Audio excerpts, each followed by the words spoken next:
le thème de notre partage, c'est la nuit est avancée et le jour approche. La nuit est avancée et le jour approche. La question est de savoir quelle est la nuit qui est avancée et quel est le jour qui s'approche. Je pense que dans les versets, c'est l'apôtre Paul qui écrit aux chrétiens de Rome. L'apôtre Paul écrit aux chrétiens de Rome. Il est en train d'exhorter les chrétiens de Rome à vivre dans la sainteté en attendant le jour de Christ. Les chrétiens de Rome sont exhortés par Paul à vivre dans la sainteté et en attendant le jour de Christ. Maintenant, au verset 12, Paul utilise ce qu'on appelle une figure rhétorique, c'est-à-dire un style de langage. Il a codé ce qu'il veut dire en employant le terme la nuit est avancée et le jour approche.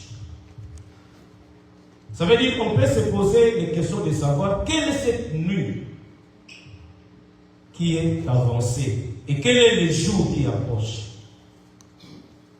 Mais bien aimés dans le Seigneur, la nuit qui est avancée, c'est l'accroissement de l'iniquité. Ça veut dire que le ténèbre est allé plus loin. Ça veut dire que l'iniquité a accru. Cette nuit qui représente les ténèbres parle de la vie du péché. Ça veut dire, en d'autres termes, le péché a occupé la place dans le monde. Le péché a occupé la place dans le monde. Ça veut dire que le mal avance. Et bien que le mal avance, mais le jour approche. Je vais me répéter que la nuit qui est avancée, c'est l'accroissement de l'iniquité. C'est le mal grandissant. Et le jour qui approche, c'est le jour du Seigneur, ça veut dire l'enlèvement de l'Église. C'est-à-dire pour exhorter aux chrétiens, aux croyants que nous sommes, si le péché règne dans le monde, si le mal aujourd'hui remplace le bien et le bien remplace le mal, que nous chrétiens, que personne d'entre nous n'oublie qu'il y a un jour que nous attendons. Et le jour que nous attendons, c'est l'enlèvement de l'Église. Mais bien aimés dans le Seigneur, en fait, je ne sais pas comment ça se passe ici aux États-Unis, mais lorsque j'essaye de voir l'Afrique, les hommes sont tentés de vivre sur la terre comme si tout était fini. Nous sommes déjà dans le royaume de Dieu. Nous sommes déjà dans l'éternité. Il y a des gens qui vivent dans le mal. Ils vivent dans le mal, mais ils appellent le mal le bien. Et lorsque tu pratiques ce qui est bien devant lui, le bien que tu pratiques, lui appelle cela le mal. Et Jésus, en parlant dans Matthieu chapitre 24, lorsque Jésus donnait les signes de la fin du temps, il a parlé aussi de la croissance de l'iniquité. Il a dit que l'iniquité sera accrue et l'amour se refroidira. Frères et sœurs, ne vivons jamais sur la terre comme si nous sommes déjà dans le royaume. Nous ne sommes même pas au millénaire. Nous sommes sur la terre, en train d'attendre le son de la trompette. Donc Paul utilise, comme je disais, une figure rhétorique, un style de langage, pour parler de la nuit qui avance et le jour qui approche. Juste pour dire que le mal règne, le mal est en train de régner. Vous allez vous souvenir du parabole de bleu et de livret. Jésus, en donnant cette parabole, il a dit, un homme est allé dans son champ, il a sémé le bleu. Mais pendant que les gens dormaient, l'ennemi vint, il séma l'ivraie. Et maintenant, lorsqu'on a constaté qu'il y a des livrets qui apparaissent à côté des bleus, on a dû demander au propriétaire s'il est possible qu'on arrache l'ivraie. Mais il a dit non. C'est la partie qui m'intéresse. Il a dit non. L'ivraie essaye de lier les bleus. Il a dit ceci. Laissez-les croître ensemble. Les jours de la moisson, je les séparerai. Et j'aurai besoin du bleu, et l'ivraie sera brûlée au feu. Ça veut dire, selon l'esprit de Jésus, ça veut dire, si la nuit va avancer, si le péché va croître, de l'autre côté, que le mal, que le bien aussi croisse. Alléluia. Mais nous sommes en train de remarquer que c'est comme si les biens n'accroissent pas. C'est le mal qui domine aujourd'hui la terre. C'est le mal qui domine aujourd'hui. Il y a même des chrétiens qui ne sont pas d'accord. Lorsqu'un le pasteur ce jour-là parle de la sainteté, il condamne le mal. Il y a des chrétiens qui ne sont pas d'accord. Il y a même des courageux qui disent que y a des parce que les gens veulent, s'ils sont là, qu'on leur parle des choses qui plaisent à la chair. Mais bien aimé, j'ai toujours dit, je parle souvent des inconnus, Je dis ceci, la mort est inconnue. Le jour du Seigneur, le jour de l'enlèvement aussi, c'est un jour inconnu. Donc il y a deux inconnus devant nous. Il n'y a personne qui connaît le jour de sa mort. Il n'y a personne qui connaît le jour de l'enlèvement de l'Église. Alors entre ces deux choses, il y a une qui viendra avant. Ça veut dire, si Jésus tarde à venir, c'est la mort qui vient avant. Et si la mort tarde à venir, c'est le Christ qui vient avant. Alors, à nous chrétiens de nous préparer. Alors, si c'est la mort qui arrive avant, tu es préparé. Si c'est le Christ qui vient avant, tu es préparé. Au cas contraire, tu seras quelque part et tu connais. Tu seras quelque part. Mais bien aimé, la nuit est avancée, ça veut dire que l'iniquité a accru. Les jours approchent, c'est un rappel. C'est un rappel. Jésus a dit, je m'en vais vous préparer une place, je reviendrai. Et ça, c'est la promesse la plus meilleure de la Bible. C'est la promesse de son retour. Aujourd'hui, lorsque nous parlons de la promesse, nous voyons que ces promesses-là qui sont liées à la chair. Les promesses qui sont liées au voyage, c'est pas mauvais. Les promesses qui sont liées à la guérison, à la délivrance. Mais souvent nous oublions la grande promesse. L'apôtre Pierre dit que celui qui a fait la promesse est fidèle. Si vous lisez le contexte de ce que dit l'apôtre Pierre, quand il dit que celui qui a fait la promesse est fidèle, dans le contexte, il ne parle pas de toutes les promesses de la Bible, il parle de la promesse du retour de Jésus. Amen. Que celui qui a fait la promesse là, c'est lui qui a dit que je reviendrai vous prendre. Il est fidèle à cette promesse là. Bien aimé, ça ne passera pas à côté parce que Dieu n'a jamais menti. Amen. Dieu n'a jamais menti. Donc il a promis, il reviendra et il reviendra.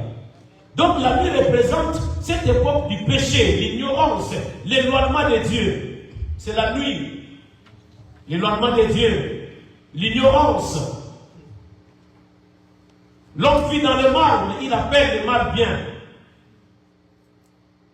Vous savez, j'ai toujours raisonné. J'ai prêché un jour à l'église, je disais ceci. Nous là, nous sommes des hommes bien sûr. Nous avons d'abord la conscience. Dieu nous a donné la conscience. La conscience, dans notre vie, c'est la voix du législateur. C'est toute une loi qui nous enseigne ce que nous devons faire, ce qui est mal et ce qui est bien. La conscience. Ça veut dire que même si vous n'avez pas le Christ, même si vous n'avez pas le Saint-Esprit, vous avez la conscience. Maintenant, devenir chrétien, nous avons le Saint-Esprit. Nous avons le Saint-Esprit. Ça veut dire, lorsque je me représente devant un mal, si je n'écoute pas la voix de la conscience, j'écouterai la voix du Saint-Esprit. Maintenant, quel êtes-vous des chrétiens? Les chrétiens qui ont la conscience et qui, entre guillemets, dit aussi qu'il a le Saint-Esprit, mais qui vit au mal. Est-ce qu'il écoute la voix de la conscience? Est-ce qu'il écoute la voix du Saint-Esprit? Et c'est très important. Moi, je conseille aux fidèles, aux gens, de ne pas dire na koma kosamela. J'aime que quelqu'un dise que na bongola motema. Parce que c'est des choses différentes. Amen. Lorsque nous prenons la thèse de na koma kosamela, qui est sur la thèse et qui ne prie pas? Tout le monde prie. Même les chrétiens, lorsqu'il fait ces évocations-là, il est dans la prière. Un musulman prie. Tout le monde prie. Mais tout le monde n'est pas converti. Et ce que la Bible nous demande, c'est la conversion. C'est la nouvelle naissance. La Bible dit, dans Jean chapitre 1, verset 12, à ceux qui l'ont reçu, à ceux qui croient à son nom, et la parole leur a donné le pouvoir de devenir enfants de Dieu. Ça veut dire, depuis le péché d'Adam, personne n'est né enfant de Dieu. Mais le jour où vous recevez Jésus, la parole, vous êtes nés de nouveau. Il y a un grand docteur de la Bible, Nicodème, qui n'a pas compris cela et qui a posé la question à Jésus, comment un homme peut-il naître de nouveau alors qu'il est déjà sorti du ventre de sa mère? Parce que c'était spirituel. La vie commence par la naissance. Et si je me dis que je suis dans la vie chrétienne, ça veut dire quelque part j'étais né. Et le jour de la naissance, c'est le jour de la conversion. C'est le jour où tu as connu Jésus. C'est le jour où tu t'es repenti. C'est le jour où tu as dit à Dieu le monde, je me remets entre les mains du Seigneur afin qu'il me conduise. Mais bien aimé dans le Seigneur, il est regrettable aujourd'hui, comme on dit un chantre congolais, il a dit, j'ai cherché le monde, je l'ai trouvé dans l'église, j'ai cherché l'église, je l'ai trouvé dans le monde. Vous savez que dans nos jours ici, l'église est devenue même une barrière vis-à-vis des païens. Vis-à-vis des païens. Parce que nous vivons avec eux. Ils nous côtoient, ils nous voient. Ils connaissent comment nous nous conduisons dans les quartiers. Et il se dit, je vais aller dans quelle église? Je vais aller dans quelle église? Et je veux prier tel Jésus parce que celle-là je le connais, celui-là je le connais. Mais bien aimé, nous devons témoigner par notre conduite, par notre témoignage. Amen. Nous devons témoigner par notre conduite, par notre témoignage. Alors l'apôtre Paul dit, la nuit est avancée, les jours approchent. Je pense que je l'ai expliqué. Maintenant quand il dit les jours approchent, il veut dire que le temps du péché n'est pas un temps éternel. Ça va se limiter quelque part. C'est vrai. Ça va se limiter quelque part. Ça se limitera. Et le Christ va se manifester. Il arrêtera le temps pour récupérer le sien. Et il va laisser. Lorsque les siens seront récupérés, ils sont arrivés, alors le temps du péché continuera. Parce que l'enlèvement de l'Église ne sera pas la fin du monde. Mais Jésus épargnera son Église afin que celle-ci ne participe pas à la grande tribulation. Les jours approchent. Donc le retour de Jésus est proche. La lumière de l'Évangile doit éclairer les ténèbres. La lumière de l'Évangile doit éclairer les ténèbres. Chaque jour qui passe, nous marchons vers la fin du temps. nous marchons vers la fin des temps. Dieu nous fait grâce de vivre.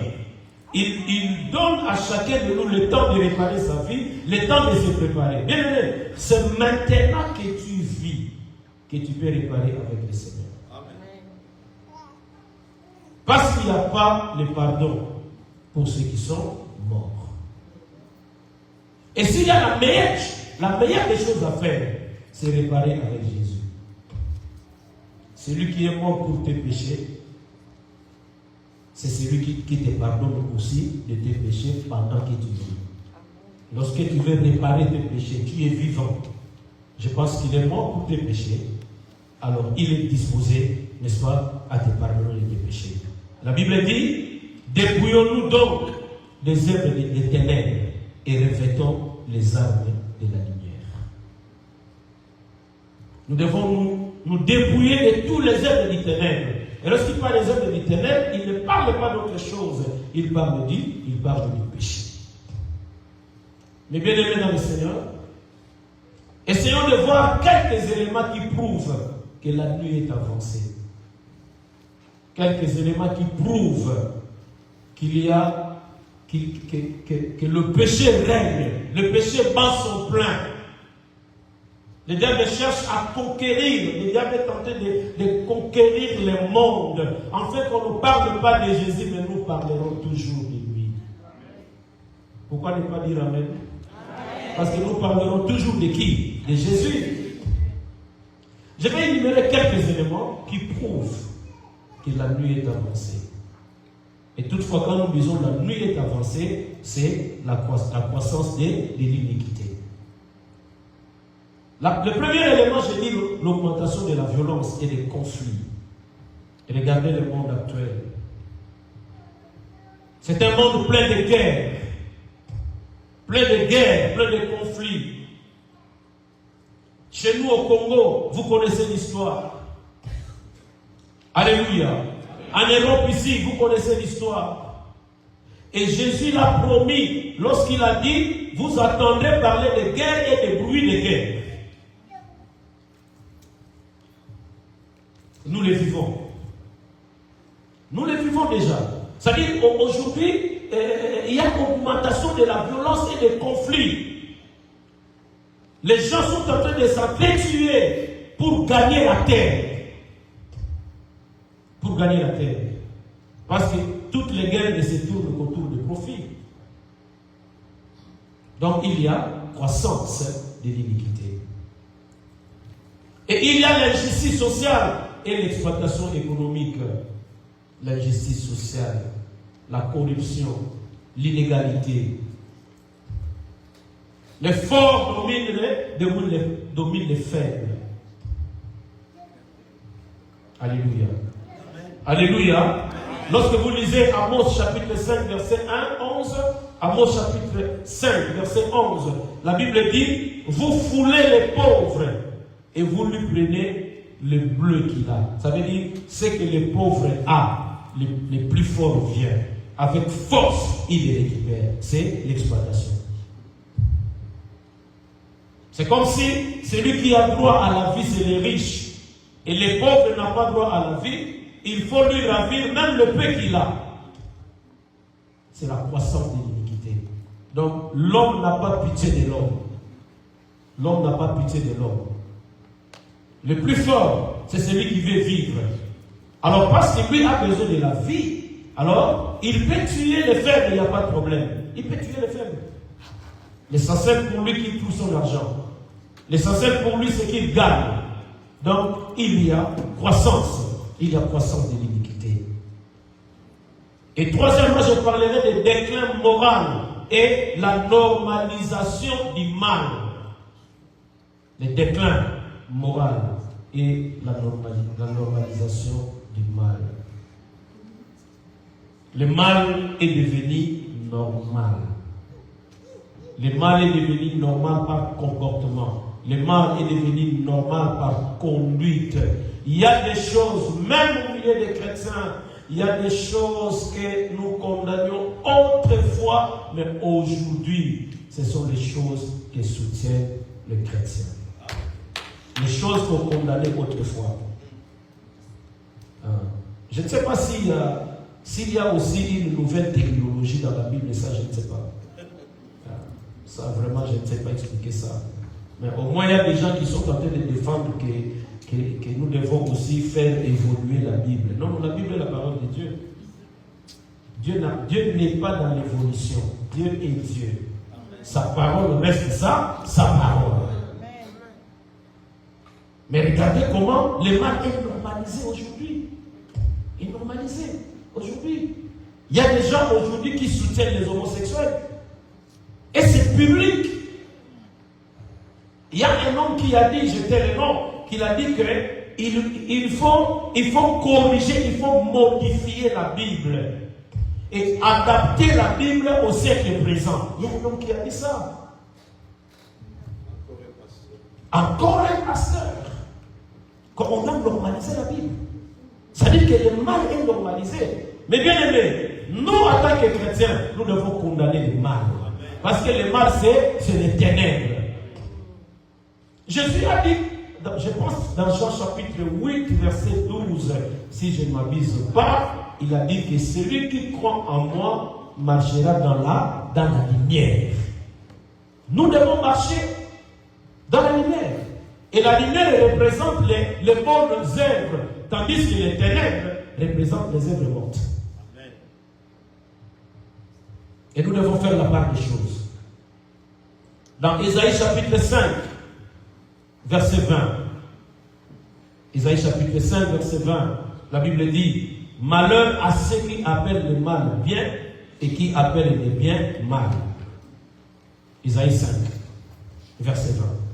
Ça veut dire qu'il y a des gens qui vivent aujourd'hui sur la terre. Donc il n'y a pas de mal. Il n'y a pas de mal.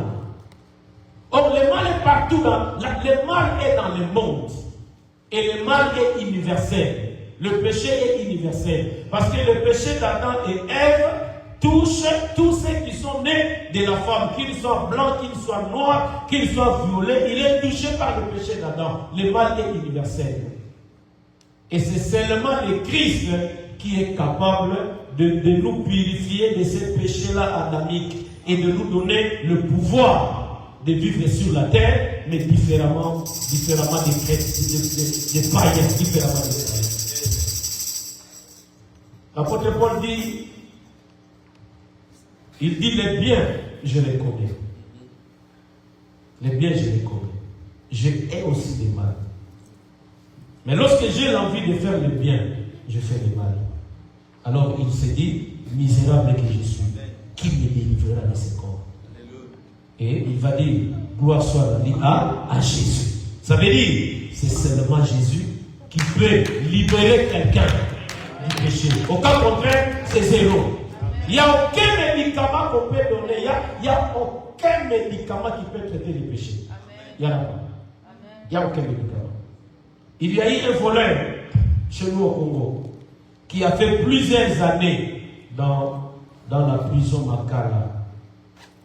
Et il a purgé sa peine. Le jour de la sortie, il a dit à ses amis, pliez-moi les nattes là, gardez-les très bien, je reviendrai. Il a dit à ses amis qu'il faut très bien garder ces nattes là, parce que je reviendrai. Ça veut dire quoi? Il veut dire que la prison ne m'a rien fait. La prison ne m'a pas éduqué. Le péché qui est en moi est toujours en moi. En sortant ici, je vais commettre les mêmes dégâts et je reviendrai à la prison. C'est pour dire quoi? C'est pour dire que la seule personne qui libère réellement du péché, ce n'est pas les fouets, mais c'est Jésus. Amen. Alléluia. Et Jésus libère du péché si seulement si vous lui avez donné la place dans votre vie. Amen. Il va vous libérer du péché. Donc malheur à ceux qui appellent le bien mal et qui appellent le mal bien. Et quatrième élément, je suis en train de citer brièvement les éléments qui témoignent que la nuit est avancée. Il y a la fausse adoration et le matérialisme. La fausse adoration. Aujourd'hui, des fois les gens adorent par apparence. Laissez-moi dire, Église, que nous venons d'adorer le Seigneur. Nous l'avons fait, c'est correct, c'est exact.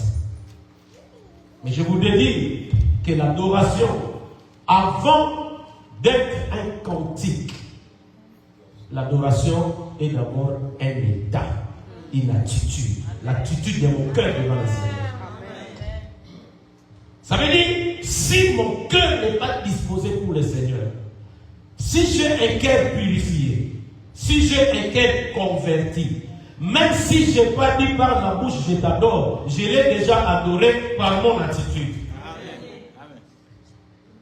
Et ce que je fais par la bouche, c'est l'expression de ce que j'ai dans le cœur. Et si dans le cœur j'ai de l'impureté, et je dis par la bouche je t'adore, ça ne passe pas.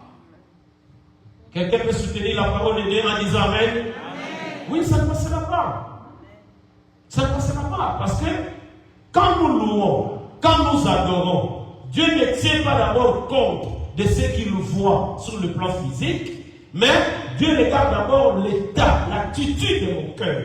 Ça veut dire, tous ceux qui sont convertis, qui marchent dans la pureté, qui marchent dans la sanctification, ils sont déjà adorateurs. C'est pourquoi le Christ a dit, l'heure vient, et elle est déjà venue, ou les vrais adorateurs. En parlant des vrais adorateurs, il ne voulait pas dire de ceux qui vont chanter. Non, non. C'est-à-dire, tout celui qui est converti, qui a donné sa vie à Jésus, c'est un adorateur par son état, par son attitude. C'est un adorateur. Et c'est pourquoi, lorsque nous sommes dans les cultes, nous voulons maintenant exprimer ce que nous avons dans les cœurs. Alors, on doit le faire avec joie. Oui, on le fait avec joie. Pourquoi? Parce que je suis en train juste d'exprimer ce que j'ai dans le cœur.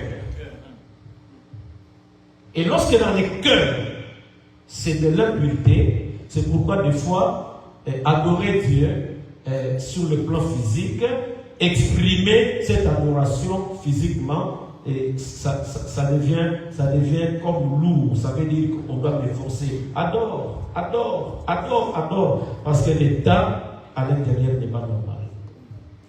Aujourd'hui, il y a la fausse adoration et il y a le matérialisme. Mais bien aimés dans le Seigneur, nous sommes sur la terre, nous avons besoin du matériel qu'on ne veut pas. Et même là, nous sommes dans un cadre. Là, nous sommes dans un cadre, il y a des chaises. Je suis en train de prêcher parce qu'il y a des micros qui permettent que vous m'écoutiez bien.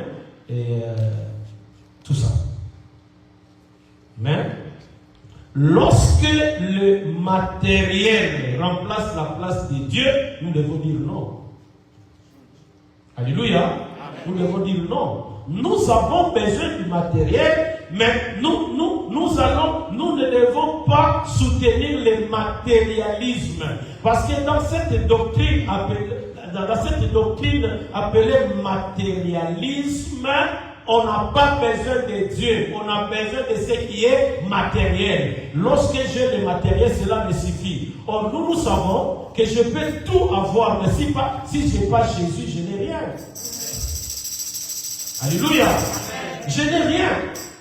Donc, nous devons travailler pour avoir l'argent. C'est correct. Parce que le monde dans lequel nous vivons nous exige d'avoir l'argent.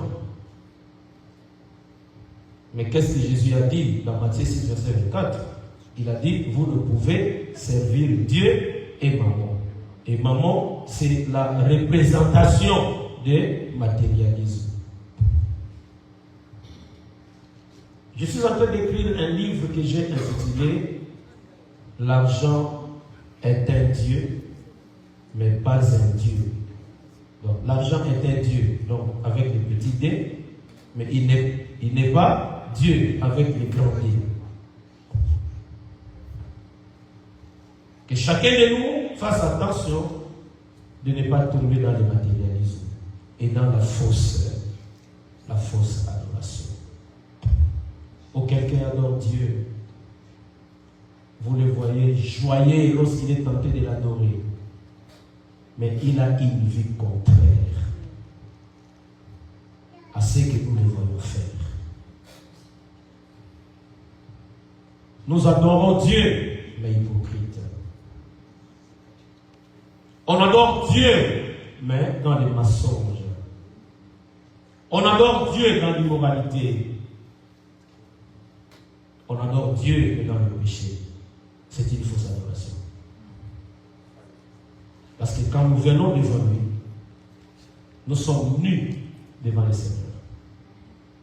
Devant lui, il n'y a rien de caché. Tout est clair, tout est nu. La nuit est avancée. Ça veut dire l'iniquité a accru. L'iniquité menace. L'iniquité menace le monde. Le diable veut récupérer le monde. Et le diable, lorsqu'il veut récupérer le monde, il impose même aux chrétiens. Vous savez, aujourd'hui, dans les sciences occultes d'aujourd'hui, le diable a modifié les choses. Autrefois, c'était difficile à un occultiste de venir dans une assemblée charismatique comme ça. Mais aujourd'hui, ils viennent. Parce que le diable les a facilité les choses. En disant ceci, comme tu es prédicateur, condamne aussi Satan, comme le fait tout le monde. Condamne aussi Satan. Condamne aussi le mal. Condamne aussi le péché. Mais toi-même, tu sais que tu es dedans.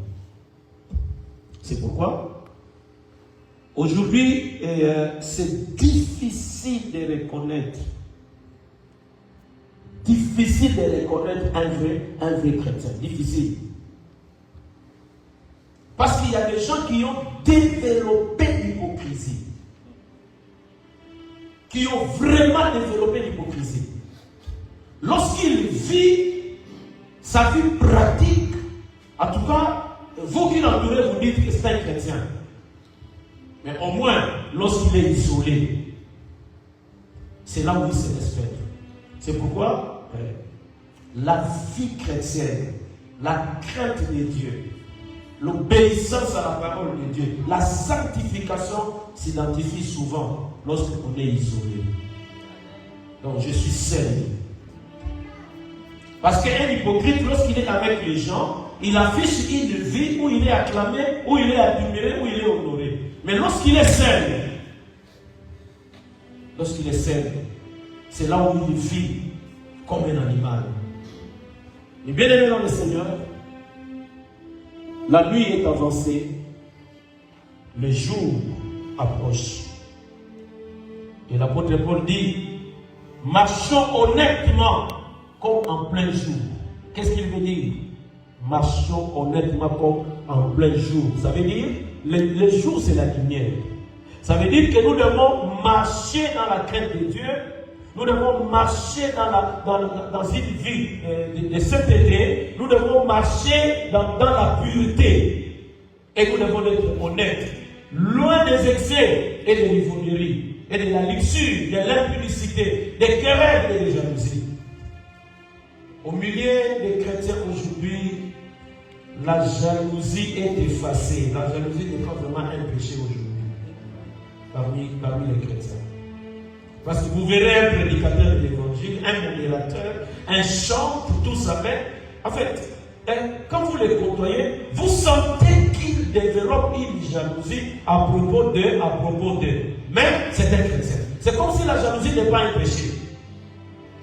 Et au milieu des chrétiens aujourd'hui, dans mon expérience, je remarque qu'il y a seulement deux péchés que d'autres chrétiens craignent. Ça veut dire si le chrétien n'est pas dans l'immoralité, pour lui, c'est déjà la sanctification. Si le chrétien n'a pas encore dans sa vie tué quelqu'un, pour lui, il se dit que non, c'est déjà tout. Dans le moment où tout est, dans un moment ça vous douter. Alors la jalousie. Alors le mensonge. Est-ce que le diable avait commis l'impudicité?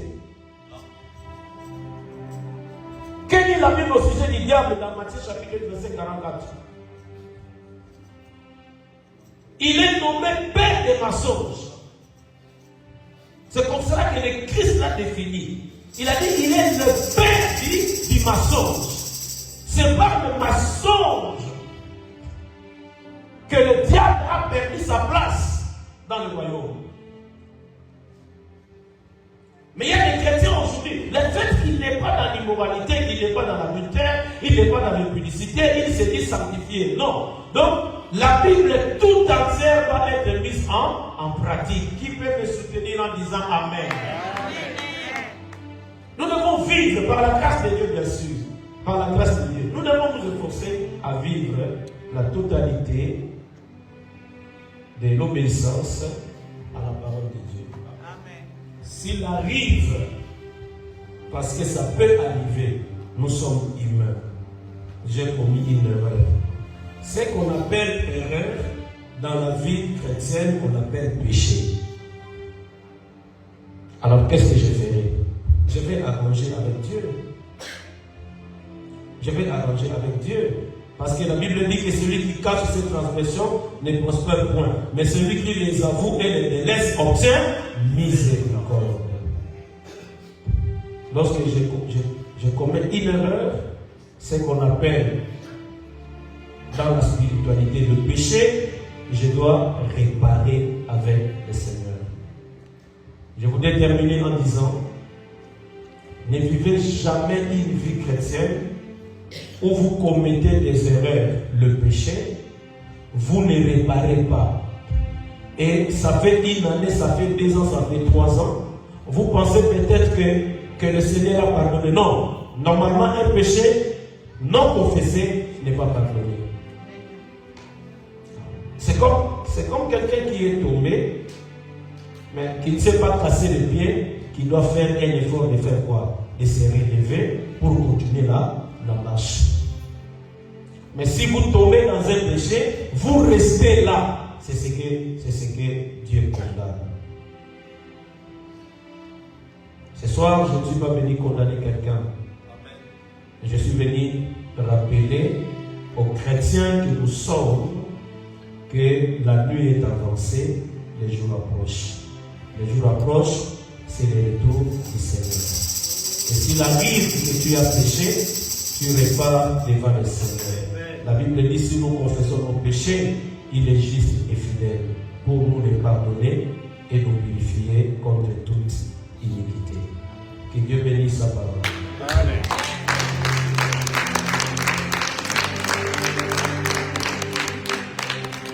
Je voudrais prier avec vous-même 1 minute, debout devant le Seigneur.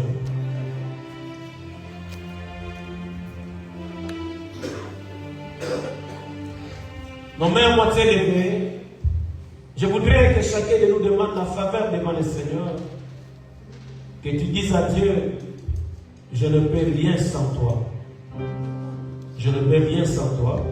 Conduis-moi. Développe ton amour dans mon cœur. Je vais t'aimer, je vais me purifier, je vais me sanctifier, je vais être à tes côtés, je vais marcher avec toi toute ma vie jusqu'à la fin de mes jours. Que quelqu'un prie, Dieu exauce la prière.